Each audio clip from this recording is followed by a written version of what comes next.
1978 году на смену кроссовой модели от Suzuki RM370, выпуска которой выходил ранее, ссылка в описании, пришла модель RM400, которая была больше похожа на мотоцикл Маика, за исключением задней подвески. Особенностями RM400 были новый двигатель мощностью 43 лошадиные силы при 6000 оборотов в минуту, новый алюминиевый маятник и воздушная передняя вилка. Двигатель оснащался 36 мм карбюратором Mikuni и пятиступенчатой коробкой передач. Да, в то время модель Suzuki, возможно, и не дотягивала до всесильного Маика, но была достаточно неплохим мотоциклом, особенно по сравнению с японскими конкурентами.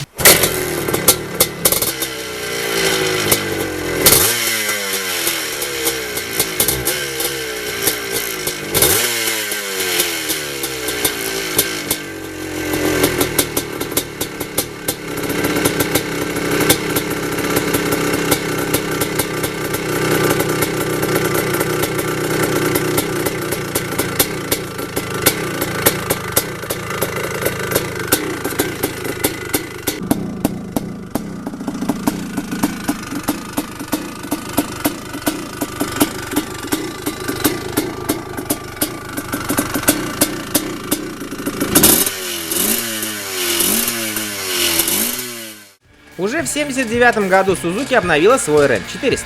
Рама была новой и имела меньший угол наклона рулевой колонки и уменьшенную колесную базу для быстрого прохождения поворотов. Экструдированный алюминиевый маятник имел большую длину и обеспечивал немного больший ход задней подвески. Двигатель объемом 417 кубических сантиметров был очень похож на силовую установку Маика. У него были хорошие низы и середина, но на верхах не хватало тяги. Также мотоцикл получил новый внешний вид, но переднее и заднее крыло оказались очень неудачными и откровенно были самыми убогими, которые когда-либо присутствовали на моделях RM.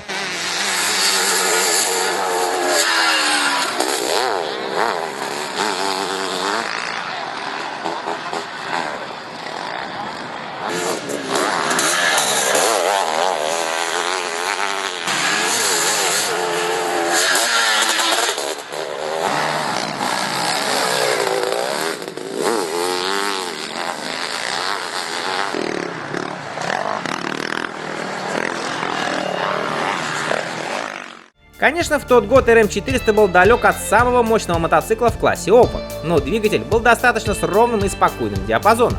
Единственное, что ему не хватало — тяги на верхах. Поэтому, чтобы максимально использовать мощность, гонщику была призвана на помощь превосходная трансмиссия с 5 скоростями.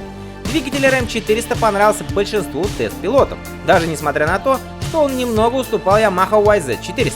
В классе, где многие мотоциклы хотят вырвать вам руки, небольшая мощность и хорошее управление могли стать серьезным преимуществом.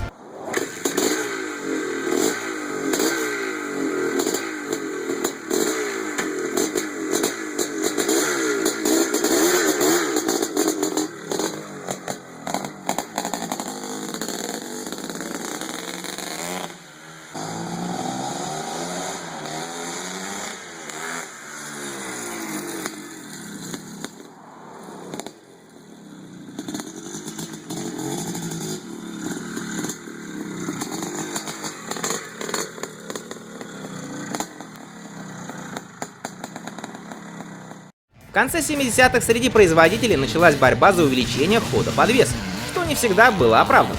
В 1979 году подвеска на RM400 была одной из лучших в своем классе. Передняя 38 мм вилка Каяба с пневматической подкачкой обеспечивала ход в 280 мм. С помощью подкачки воздуха можно было компенсировать недостаточную жесткость пружин, но для среднестатистического гонщика работы этой вилки хватало с избытком. Сзади стояли амортизаторы Каяба, которые имели такой же ход, как и вилка. Они имели две позиции регулировки отбоя и работали достаточно неплохо, но были склонны к залипанию. А алюминиевый маятник являлся произведением искусства, сочетающим красоту и функциональность.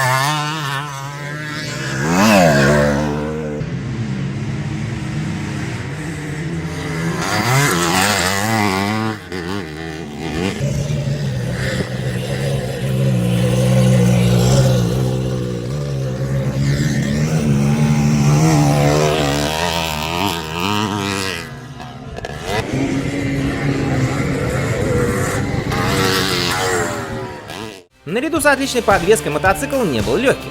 Хотя с весом 108,9 кг он чувствовался легче, чем был на самом деле. Единственной проблемой, которую отмечали многие тест-пилоты, была чрезвычайно высокая высота по седлу — 962 мм. И если райдер был небольшого роста, залезть на RM400 для него могло быть тяжелой задачей. В целом, Suzuki RM400 был настоящим гоночным мотоциклом конца 70-х и одной из лучших машин десятилетия, которая стала эталоном эпохи Twin Shock. И тот факт, что достаточно много людей по-прежнему ездят на этих мотоциклах, говорит о их надежности и что время не властно над ними. 80-й год стал последним годом производства RM400.